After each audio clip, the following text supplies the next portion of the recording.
Muchas gracias, doctor.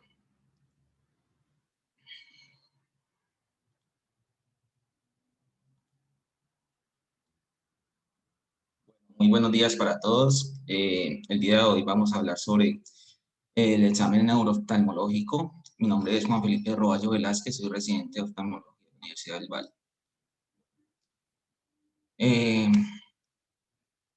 Vamos a empezar por siguiente. Un segundito.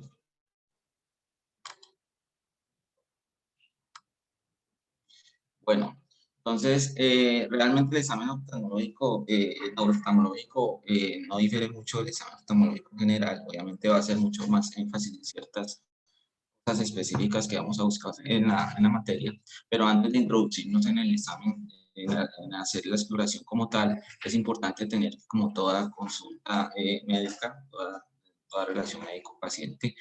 Debemos empezar por lo primero y es conocer el motivo de consulta. Entonces, generalmente los pacientes vienen pues, por X o Y razón. Y en la consulta neurooftalmológica eso varía mucho porque va a dar una semiología muy interesante. Entonces, todos sabemos como médico y como estudiante de información cuál es el motivo de consulta. Obviamente de eso vamos a conocer lo que sería la enfermedad actual. Entonces, la idea es conocer eh, de una forma muy detallada qué es, basándonos en el motivo de consulta, conocer cómo son las características de lo que aqueja el paciente, conocer toda la descripción como tal, obviamente entre una calidad de información mucho más concisa, podemos orientarnos más hacia un enfoque diagnóstico. Entonces, por ejemplo, en el caso de un motivo frecuente de consulta de pérdida de oftalmología y neurooftalmología es la pérdida de visión. Entonces, para este caso, vamos a tener tres aspectos críticos importantes a tener en cuenta, como lo es, primero, el tipo de afectación, conocer si esto es uni o bilateral. En segundo lugar, conocer la evolución temporal de la pérdida de la visión. Es lo mismo un inicio súbito, un inicio insidioso, un inicio insidioso agudo, ya que el paciente refiere que lleva 3 meses con la pérdida de la visión. Y por otro lado, conocer cuáles son los síntomas asociados con esta pérdida de la visión. Puede que haya un dolor, puede que haya fotofobia, puede que haya dolor de cabeza, eso es muy variable. Entonces, importante conocer, antes de hacer el examen, conocer realizar una adecuada anamnesis y un adecuado interrogatorio. Sumado a esto, también es importante conocer lo que serían los antecedentes.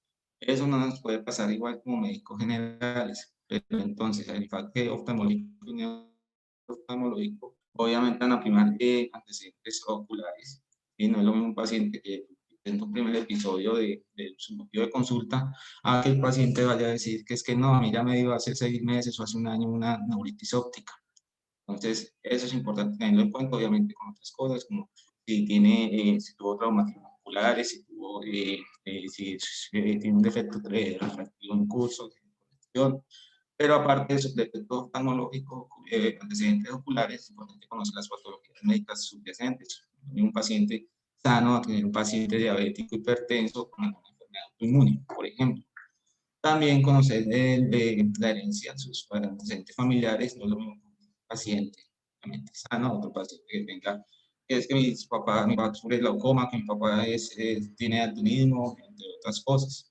Y sería bueno, si nos da el tiempo, conocer parte de la historia social del paciente. Entonces, dándole continuidad al ejemplo de una paciente con una pérdida de visión, entonces, la idea es que para antes de introducirnos al examen, es tener en cuenta que la exploración del paciente con esta pérdida de visión o con alguna otra alteración va enfocada en primero a detectar, luego cuantificar y luego localizar la lesión de alguna zona para poder ya conocer la etiología específica. Entonces, en el examen neurooftalmológico, de entrada, el paciente nos puede aportar mucha información desde que abre la puerta del consultorio. Entonces, les traigo, por ejemplo, estos tres casos. Tenemos un pacientico que ingresa con la cabeza inclinada, con una posición compensadora de estas. Nosotros ya conociendo parte del tema podemos decir que este paciente seguramente puede tener una patología que yo ya conozco. En este caso, esta niña de la abajo a la izquierda presentaría una parálisis del cuarto paro. O un paciente que ingresa con un tipo de ayuda con un bastón, obviamente nos va a decir que tiene un déficit visual bastante significativo o que ingresa acompañado, o en otros casos como una paciente que puede ingresar con parche o puede simplemente ingresar tapándose con un ojo, y cuando ya uno le dice, por favor, siéntese, nos vamos a dar cuenta, doctor, déme un momentico, que es que me estoy tapando porque por este ojo no veo doble. Entonces, de entrada, el paciente nos puede aportar mucha información. Entonces, ya entrándonos en el examen como tal, vamos a empezar por determinar cuál es realizar la evaluación de la función visual. Entonces, empezamos por lo que sería determinar la agudeza visual mejor corregida. Entonces, la idea con esto va a ser un examen tanto para lejos y para cerca. Ya, y obviamente haciendo la corrección refractiva apropiada. Entonces, la idea es que al medir ambas agudezas visuales, tanto para lejos como cerca, estas deben ser iguales. Si son dispares, ya entonces empezamos a pensar que debe haber una patología completa. Para esto, pues tenemos una serie de instrumentos, tenemos muchos instrumentos, unos más usados que otros. Por ejemplo, lo que sería la carta de Snellen. Tenemos los forópteros, o para determinados pacientes especiales, por ejemplo, tenemos las cartas pediátricas, las cartas de o para analfabetas tenemos por ejemplo, la de letra o la de las mesas, que es la idea mientras donde están las paticas de la mesa, o tenemos el círculo. Es como tratar de tomar lo mejor agudeza visual posible con todos estos instrumentos. Bueno, pasando ya de realizar la evaluación de la agudeza visual, es importante en oftalmología determinar cómo está la visión cromática de estos pacientes. Entonces hay que tener en cuenta ciertas cosas. Las alteraciones de la visión cromática pueden ser congénitas tanto para la visión para rojo y verde, y pueden estar ligadas al cromosoma X. Pero no solamente es en esto, pueden verse neuropatías ópticas y retinopatías, instrumentos que nos van a ayudar a evaluar esta alteración en la visión cromática. En este caso, abajo les traigo lo que sería la prueba, el test de Farnsworth, que se basa en una prueba de 15 tonos, donde la idea es hacer una clasificación secuencial de los elementos de color en función de su tono o saturación. Entonces, en el gráfico, en la línea lila, la más abajo, ustedes ven que los de la izquierda son un poco más a su lado, y van haciendo pues como el orden de saturación, como le parezca conveniente al paciente, hasta los tonos y eh, el orden de tonalidad como ellos lo presentan. Pero este es uno de tantos, porque nosotros lo que más usamos en nuestro consultorio sería el test de Ishihara. Que este test, pues, como lo dice, viene siendo Toshino Ishihara en el 1917 en Tokio, y consiste en una serie de cartas que presentan unos círculos, que dentro de estos círculos tienen unos círculos más pequeños que varían en tamaño y en coloración, y la idea es que se forma un número visible que para una persona que tenga su visión normal pues va a ser fácil determinarlo, pero las personas que tengan esta alteración van a tener mucha dificultad o simplemente no lo van a poder ver. Entonces, en general la prueba consta de 38 días, pero es, esto habla mucho de que ya el paciente pueda tener una alteración. Y pues entre más cartas, más fallas tenga, obviamente va a decirnos que el déficit visual va a ser mucho mayor, el déficit visual para la visión cromática. Bueno, otra cosa que podemos evaluar es la sensibilidad al contraste. Entonces, en general, esta sensibilidad es la capacidad de discernir entre la oscuridad o la brillantez relativas y de ver detalles de las imágenes. Entonces, estos test también constan de unos círculos que tienen unas escalas de grises, unas líneas que pueden ser generalmente verticales, más gruesas que otras, unas más oscuras y otras se van haciendo más claras. La idea de determinar es hasta qué punto el paciente puede discriminar esa sensibilidad al contraste, y nos va a orientar también a ver qué patología o qué alteración en su sensibilidad de contraste pueda presentar. Bueno, Otra cosa que evaluamos nosotros en la consulta es la desaturación del rojo. Entonces, por acá para recordarles que los colores tienen así como ciertas características.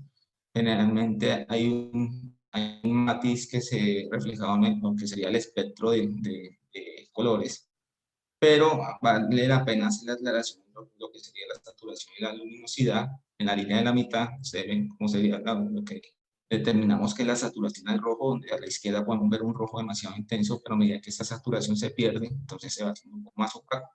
Y abajo que ustedes ven cómo sería lo que correspondería a la luminosidad. Lo que generalmente hacemos es, con un objeto rojo, pues nosotros contamos con la línea. Entonces, hablamos del paciente y le decimos el ojo por separado, le decimos que como este rojo, como pasamos, o sea, se lo mostramos y la idea es hacer la comparación de cada ojo. Entonces, podemos pasar o sea, de un eje a otro pasando por la línea media y el paciente nos va a decir si lo ve igual o simplemente si lo ve según pues, los síntomas que presenta determinado ojo y presenta o no alguna alteración para este color. Entonces es un test que nos va a ayudar muchísimo para ciertas alteraciones de, de, de la visión.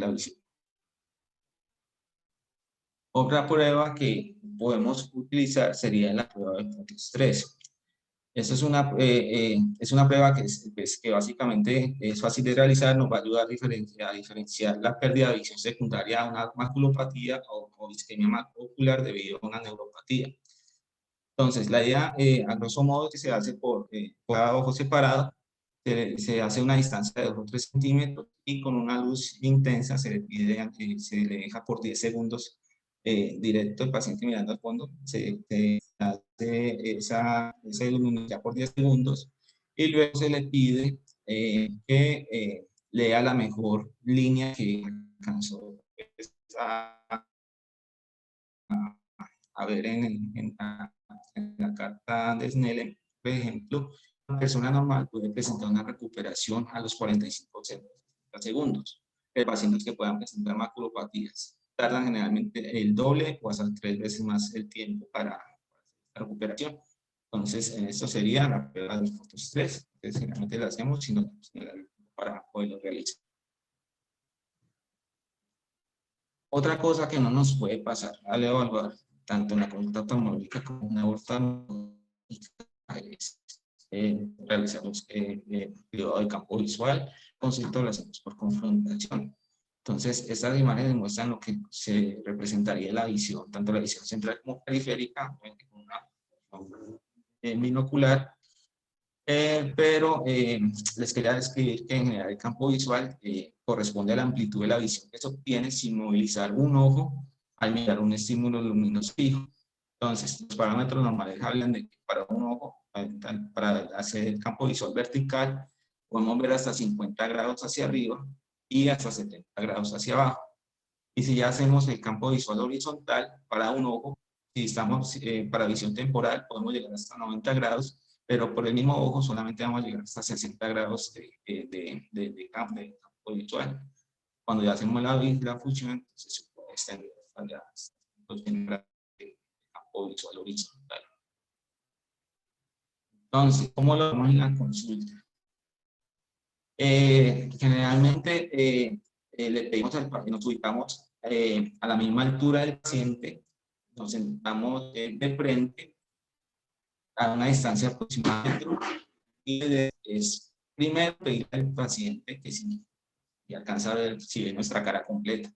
Es probable que descartar que no vaya a tener una alteración de la visión central o alguna maculopatía. Si el paciente dice que ve nuestra cara, que nuestra nariz o en esos tiempos nuestra tapabocas, entonces podemos proceder a realizar el campo visual. Entonces le pedimos que se tape un ojo, que lo tuya, y empezamos por el temporal superior y lo vamos acercando hasta que el paciente logre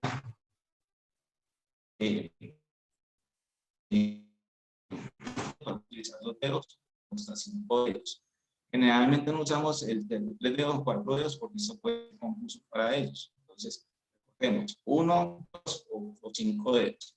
Y así lo hacemos sucesivamente para los 4 cuadrantes, temporal superior, inferior, en masa superior, inferior, una idea de si llega a presentar alteraciones sumado al cuadro clínico que describe, pues estará alguna anianopsis, una compromisos visuales.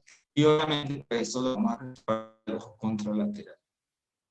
Entonces, esto consistiría en una evaluación de una biometría por confrontal. Bueno, otra cosa que es importante determinar en el examen oftalmológico es conocer la forma y la posición de los párpados. Es importante antes de evaluar alguna patología conocer cómo sería una función normal. En este caso, es bueno tener una red de consultor y saber que es normal cuando tenemos 15 o más milímetros de 14, 5 años, y que tenga una función elevadora, pues 4 o menos milímetros. Pero también es importante conocer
las van a escuchar. Te oímos No, entrecortado.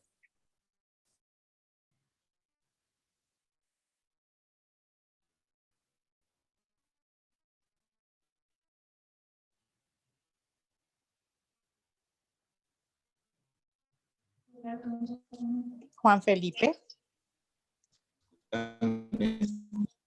¿Me escuchan bien? Sigue hablando a ver.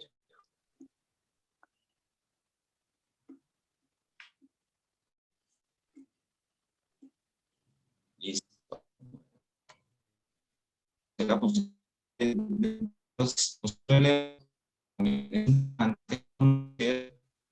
No, Las Juan distancias Felipe, de la te posición. escuchamos.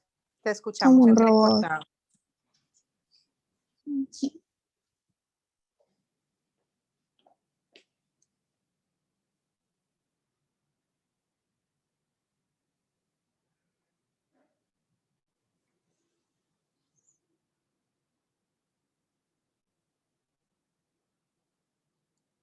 Ay, mira, mamá.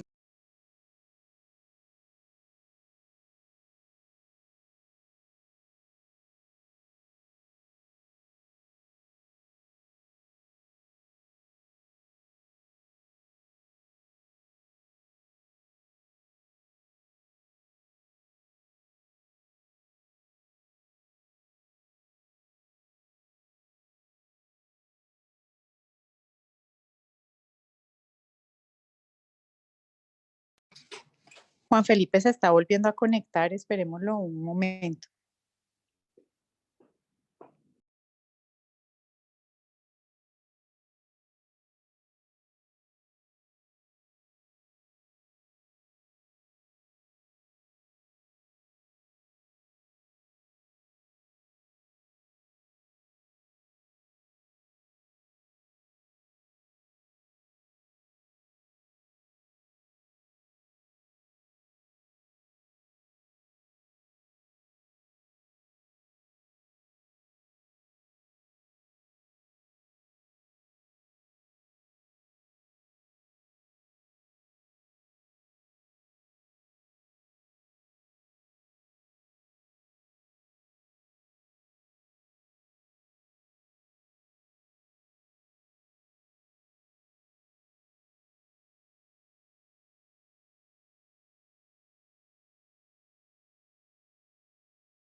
Disculpen que es que Juan Felipe ha tenido un problema allí con su internet, pero me dice que ya se va a conectar.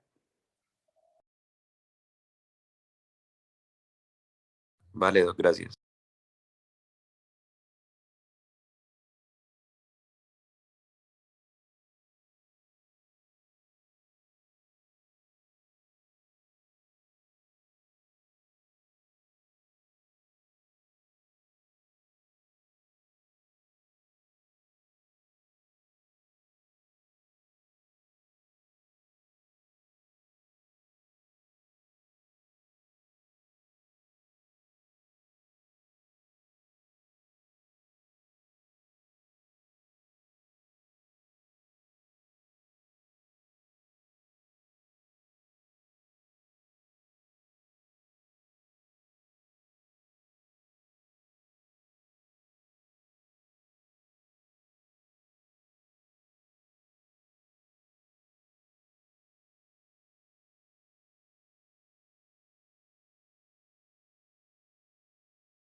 Hola, qué pena con ustedes, ya pudimos solucionar, ya les comparto de nuevo la pantalla.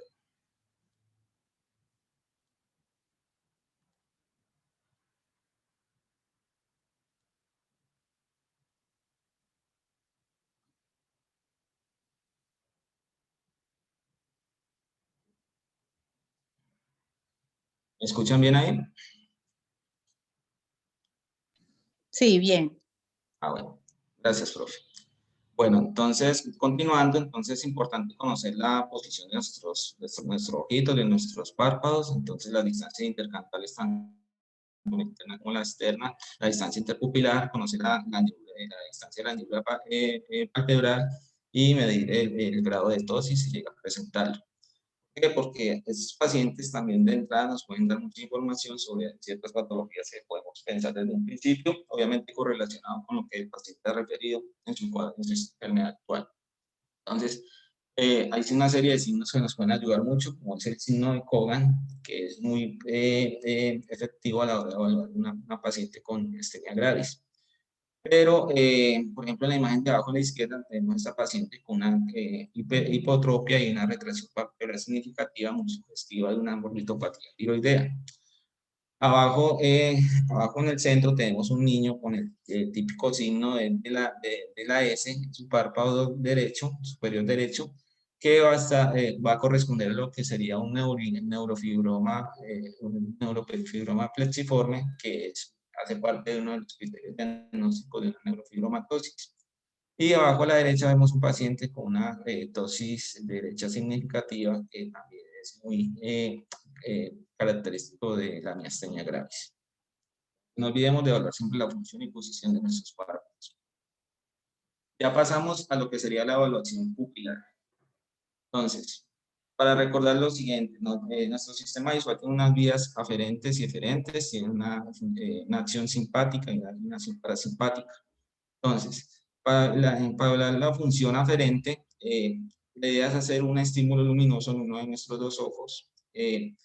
Recordar que estas fibras viajan, son captadas en la retina, estos estímulos vean a través del nervio óptico y van a hacer una difusión a nivel del diálogo, para que a través de las cintillas ópticas van a llegar a nuestro mesencéfalo y a nivel de los núcleos de Edinger-Westphal van a hacer una sinapsis, van a hacer unos relevos, pero ya al convertirse esta vía ya en eferente, eso no es, ya se vuelve una vía eferente para ambos ojos.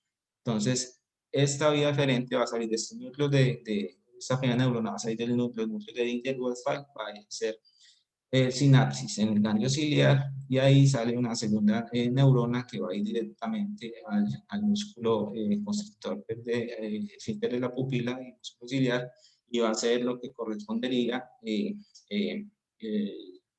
la constricción que notamos en forma normal cuando estamos ante un estímulo luminoso. Entonces, esto resume lo que sería la vía aferente diferente. Esta gráfica se las traigo para describir un poco de la vía simpática. Recordemos que esta nace una primera neurona que va desde la parte posterior del hipotálamo, ya, baja a través del puente para llegar al centro cilioespinal de Busch a nivel de T1, T2, donde va a ser el primer relevo. Acá sale una segunda neurona a través de la raíz ventral, la raíz anterior de ese nervio, va a ascender hacia, en búsqueda del tronco simpático, pasando por el ganglio estrellado, y la idea es llegar al ganglio cervical superior, donde va a ser el segundo relevo. Ahí hace pues esta sinapsis, que va a estar muy cerca del plexo carotidio, y va a salir una tercera neurona que va a ir subiendo, va a pasar muy cerca del trigémino, ¿no? Para meterse luego hacia nuestra órbita, y va a emitir una serie de ramas simpáticas, unas fibras sudomotoras, unas fibras que van a ir directamente al músculo de Müller, y otras que van a ir a través de los nervios ciliares largos a llegar al músculo dilatador de la pupila, el músculo ciliar, y va a efectuar la respuesta simpática ocular ante el estímulo renal que sea desencadenado por estos neurotransmisores conocidos. Pero también les quise compartir acá lo que correspondería a la acción parasimpática. Recordar que esta es ejecutada a través del tercer par. Ella viene entonces del relevo que les dije ahorita, va a entrar a la órbita. Recordemos que el tercer par tiene dos ramas, pero entonces esta se va a combinar con la rama inferior, donde va a hacer la sinapsis en el ganglio ciliar, y de ahí va a pasar a través de los nervios ciliares cortos a nuestro globo ocular para dirigirse anterior y generar la respuesta a nivel del músculo de la pupila y del músculo ciliar, y ejecutar así la respuesta parasimpática. Bueno, esta otra imagen donde a grosso modo resume el reflejo fotomotor y consensual. Entonces, habíamos dicho que estas fibras entonces recaptan el estímulo de uno de los ojos, pero se van a excusar y van a hacer el relevo respectivo, y teniendo que, o sea, el mensaje es que el reflejo, así está en un ojo, el reflejo consensual, el reflejo directo se va a ver reflejado en ambos, y así efectivamente para el consensual también. Bueno, con respecto a la pupila y hacer su evaluación, la idea es hacerlo tanto en la luz como en la penumbra. La idea es que es conocer como la forma de una pupila normal, y de una vez conocemos cuáles son las características del iris. Entonces, esto se determina, el tamaño se va a determinar en milímetros, y debemos conocer que hay una anisocoria esencial que pues, la idea es que es tolerado hasta 1 milímetro. Si vemos que este paciente presenta una anisocoria, entonces es importante medir la hendidura palpebral para descartar así también una toxicidad asociada que puede estar relacionada con una parálisis del tercer nervio craneal o con un síndrome de Horner. También evaluar que el reflejo directo, pues, o sea, en resumen, para no complicarnos mucho, es una reacción pupilar del ojo iluminado, y este va a ser evaluado de 0 a 4 cruces. Y para el consensual, la reacción pupilar que vamos a notar en el ojo no iluminado, también evaluado de 0 a 4 cruces. Vamos a tener en nuestro examen también la oportunidad de evaluar lo que sería la reacción a la convergencia. Entonces, cuando nosotros hacemos convergencia, está acompañada de otros dos fenómenos, que es la acomodación y hacemos miosis. Entonces, la idea es que se observa este reflejo pupilar en un paciente cuando le pedimos que empiece a fijar de lejos a fijar un objeto. También se va a evaluar de 0 a 4 cruces, y se le va a pedir básicamente que mire algo lejano, y nosotros sentados al lado del paciente le vamos a ir acercando un objeto hacia sus ojos. Entonces, ahí vamos a evaluar cómo es la respuesta a la convergencia de estos cuatro tipos. Otra cosa importante de determinar es la presencia o no del defecto pupilar aferente, conocido por mucho tiempo como la pupila de Marcos-Boom. Es un signo muy típico de problemas de conducción en el nervio óptico de la vía aferente. Entonces, como a la hora de tomar unos trucos importantes, bajar un poquito la luz, porque es más fácil hablar esto con las pupilas más grandes. La idea es hacer que el paciente mire un poco hacia visión lejana para inhibir la acomodación, y usar una luz de intensidad estable para poder obtener una buena respuesta. a la hora de evaluar. ¿Por qué? Porque si tenemos una luz demasiado débil, nos puede dar unos falsos positivos. Entonces, el defecto pupilar aferente lo podemos graduar de 1 a 4, si está ausente obviamente, pero si está presente lo podemos hablar de 1 a 4, obviamente entre más sea notorio este DPA, pues va a ser mucho más asociado a severidad, pero hay otras cosas que tenemos que tener en cuenta, que si tenemos un defecto pupilar aferente, pero si el haz papilomacular no está comprometido, podemos pensar que puede estar un DPA en presencia de una audiencia visual normal. Sabemos que este DPA es un indicador fiable y es muy sensible de un compromiso asimétrico del nervio óptico. Pero no solamente por compromiso del nervio óptico, sino considerar que puede deber también a un daño extenso de las células ganglionares que se ven en caso de alguna maculopatía graves o en caso de una retinopatía significativa. Entonces es importante conocerlo. Básicamente se resume en que nosotros iluminamos el ojo y vamos a tener una midriasis paradójica. En caso de que no es posible evaluar un DPA directo porque el paciente tiene una opacidad de medios, otra cosa que no permite, entonces podemos utilizar el defecto pupilar aferente inverso, que la idea es que si hacemos el estímulo en el ojo que no podemos evaluar, se supone que debe estar contraído, pero rápidamente pasamos al ojo contralateral y vamos a ver que esta pupila estaba dilatada, como si no hubiera recibido ningún estímulo, y ahí sí va a contraer. Entonces, importantísimo descartar la presencia del defecto pupilar aferente. Bueno, continuando en la parte del examen neurooftalmológico, es importante conocer estas tres características. La binocularidad, que básicamente será referida a la función, y que para esto va a tener sus respectivas pruebas, en este caso el test de TIMUS, de la mosca ambulante, que eso pues ya eso se verá en otro motivo de otra charla. Pero también es conocer la alineación ocular, también tiene una serie de pruebas, quizás podemos utilizar el Hirschberg o el Klinsky con prismas para determinar cómo está la alineación de estos ojitos, y obviamente conocer la movilidad ocular. Entonces, resumiendo, la movilidad ocular lo ejecutamos en estas 6 posiciones y tenemos una idea de cómo está la función de nuestros músculos oculomotores. Entonces, a grosso modo, recto lateral es inervado por el sexto nervio craneal, recto medial, los superiores e inferiores y el oblicuo inferior por el tercer par y el oblicuo superior por el cuarto nervio craneal.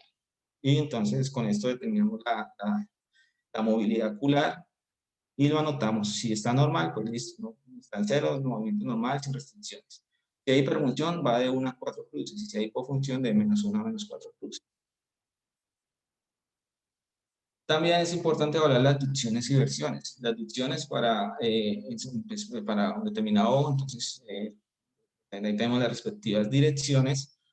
Partimos obviamente de la posición primaria de la mirada y empezamos a evaluarlo por separado. Pero también si ya estamos hablando de binocularidad, entonces tenemos las versiones.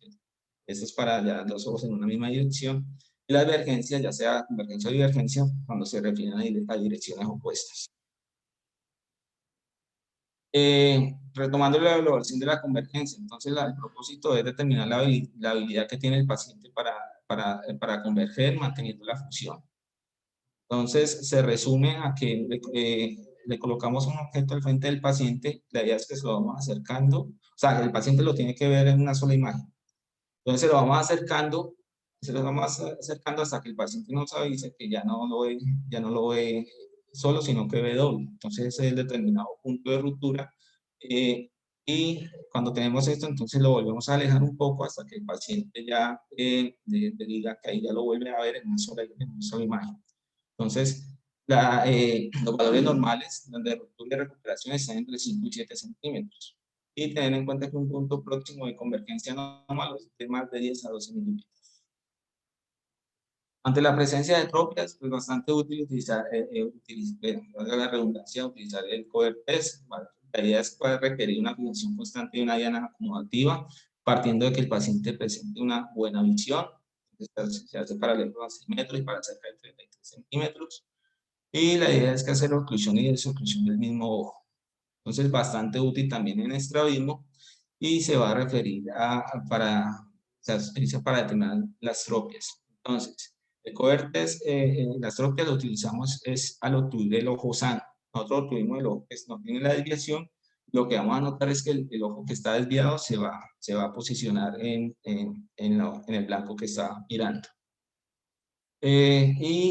Cuando hacemos el cover, un cover, la idea es establecer la desviación manifiesto latente. Entonces pasamos de ojo a ojo y vemos cómo los ojitos que están desalineados se posicionan para pues poderlo documentar también. Pero también tenemos el cover que es alternante, que la idea es hacerlo, como su nombre me dice, alternada en cada ojo. Es más útil para determinar las forias. Y la idea es que en este caso sí se ocluye el ojo que está comprometido, y al desocluir vemos cómo vuelve y se reposiciona. Entonces el mensaje es que cuando se hace la oclusión, pues se manifiesta la foria, pero al quitarla, retirar la oclusión, el ojo vuelve y se alinea para pues, tratar de conservar la imagen, la fusión. También es importante evaluar la fijación y descartar la presencia de nistagmus. Entonces, como mensaje importante, si es horizontal, usualmente indica una lesión cerebelosa o vestibular. También es importante conocer la presencia de movimientos, cómo están los movimientos sacaicos, y evaluar el reflejo vestibulocular, donde simplemente le pedimos al paciente que fije la mirada en uno de nuestros dedos, y sin quitar la mirada de entonces le movemos la cabeza de lado a lado y evaluamos como tal el reflejo vestibulocular. También, si nos da tiempo, hacemos una evaluación rápida del trigémino y del facial, si está indicado. Eso pues, nos va a ayudar bastante para complementar el examen neurológico. Entonces, hacemos las pruebas de mímica facial. Si nos da tiempo, evaluamos el reflejo corneal. Y de una vez, también podemos evaluar la sensibilidad del facial a través del trigémino, pero haciendo énfasis en el territorio de B1, que es lo que correspondería a los territorios de los nervios supraorbitales, supratropial, lacrimal, pratropial y nasociliar.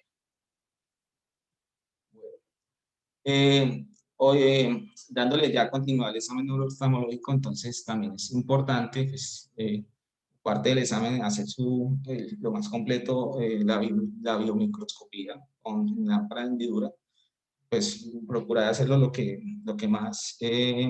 lo más completo posible, que no vaya a pasar detalle de alguna patología que requiera atención y que requiera pues manejo conjunto con otra subespecialidad, y de una vez hablamos la mayoría de estructuras y lo que nos compete dentro del examen neurooftalmológico. Importantísimo no olvidarnos tomar la tonometría. Recordemos que esta puede variar en ciertas patologías. La UIT nos puede subir la presión, pero otras patologías como DRs, obsquibúricos o perforaciones ocultas nos pueden dar valores bajos de la presión intraocular, que recordemos que está entre 10 y 21 milímetros de mercurio. Y conocer que hay diversos tipos de tonómetros. En este caso, los ácidos como dos clasificaciones grandes, los de aplanamiento y los de indentación. Ya para completar, entonces, importantísimo pues, pasar a lo que sería el fondo de ojo, donde es supremamente relevante conocer las características de un fondo de ojo normal, conocer las diversas estructuras, como lo vemos en esta foto, correspondería a un fondo de ojo normal, donde incluso se alcanzan a ver las características de las capas de fibras nerviosas, conocer las dimensiones de las estructuras, recordar que un disco óptico mide aproximadamente 1.5 milímetros, y que en la papila, que vendría siendo la cabeza del nervio óptico, tiene unos bordes que tienen determinadas características, una coloración, una excavación que es fisiológica hasta 0.3, hasta en algunos casos hasta 0.4, y otras cosas más detalladas, como las características de la fobia, de la mácula de la fobia, los vasos sanguíneos, y más profundo, como pensar en que si tenemos un pulso venoso, esto es normal y va a indicar que la presión puede estar normal, y que generalmente las arterias no pulsen. Y pues estos vasos sanguíneos tienen también otras características, como una relación arterial-vena de 2 a 3 en calibre, y que estas tienen unas coloraciones muy diferentes. Para terminar, entonces, podemos hacer este fondo de ojo, pues lo podemos hacer con oftalmoscopio directo o indirecto. Entonces, en nivel 1, formación, pues no nos puede pasar aprender a tomar el fondo de ojo con el oftalmoscopio directo para hablar más que todo la papila, pero si contamos con esta lámpara de hendidura, aprenderlo a hacer pues con el lente de 20, pero en oftalmología es muy importante aprenderlo a tomar con el lente de 90. Entonces tiene ciertos ítems, características. La idea es ubicar la lámpara de frente, una hendidura de 4 milímetros, colocar el lente a una distancia máxima de 1 milímetro y nos posicionamos, enfocamos, nos retrocedemos un poquito hasta que tengamos una imagen nítida. Le pedimos al paciente que mire una de nuestras 2 orejas según lo que queremos evaluar y ahí nos vamos a obtener de entrada la papila y empezamos a hacer el recorrido de la evaluación del fondo para determinar lo que según lo que hemos escuchado el relato del paciente y según lo que nosotros ya hemos venido pensando para el diagnóstico para determinar qué es lo que puede estar presentando el paciente. Eso es lo que les quería compartir. Muchas gracias. Gracias, Juan Felipe. Gracias. Pues este es un tema introductorio para Juan Felipe que está empezando a rotar y para los demás, pues para los residentes, pues la idea es que estos pasos del examen neurooftalmológico no sean útiles solamente para cuando roten por neurooftalmología, sino que ustedes los puedan usar en un momento dado cuando en una consulta, bien sea de urgencias o en consulta externa, les parezca que ese motivo de consulta puede corresponder a una patología neurooftalmológica y hacer algunos pasos sencillos adicionales a los del examen oftalmológico rutinario les pueden ayudar a determinar si la patología es o no es neurooftalmológica. Cosas como el test de colores, no olvidar evaluar los reflejos pupilares, hacer un campo visual en el consultorio, hacer una evaluación de párpados y de movimientos oculares, a veces lo pasan por alto en consultas pues que lo ameritan, ¿no? No es lo mismo un paciente que llega por un cuerpo extraño y ustedes se enfocan en la agudeza visual y la biomicroscopía que un paciente que está consultando, por ejemplo, por una pérdida visual aguda. Entonces, pues diferenciar esos pacientes que en verdad requieren de una valoración un poco más exhaustiva y no olvidar algunos pasos que son la clave del diagnóstico. Y para los estudiantes que también están empezando, pues hacer un repaso de lo que es el examen oftalmológico y que sepan por qué hacemos cada paso, qué significa cada uno de los pasos del examen oftalmológico, cómo se hace y qué información nos pueden dar para que se vayan familiarizando con esta consulta que pues ustedes nunca la han visto hacer en medicina general. ¿Alguien tiene algún comentario o alguna pregunta para Juan Felipe?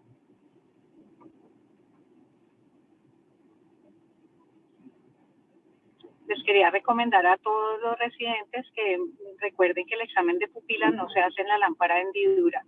Entonces, poner que la pupila reactiva en la biomicroscopía no es lo adecuado, sino que tiene que haber un espacio aparte diferente del examen pupilar, donde se sepa que yo examiné la pupila con el paciente mirando un punto lejano. Cuando uno está en la lámpara de hendidura, tiene el paciente casi siempre fijando un punto cercano y eso produce acomodación. Entonces, ver una reactividad pupilar en la lámpara no significa que el reflejo fotomotor esté presente, y lo veo en muchas historias que ponen en la lámpara de hendidura pupila reactiva. Entonces háganlo con el paciente mirando un punto lejano y llevando la luz desde abajo y temporal con la misma angulación y la misma distancia en cada ojo. Bueno, gracias Juan Felipe y gracias a todos por asistir. Que estén bien, hasta luego. Muchas gracias a ustedes. Muchas gracias. Hasta luego. Muchas gracias, doctora. Gracias. Muchas gracias, hasta luego.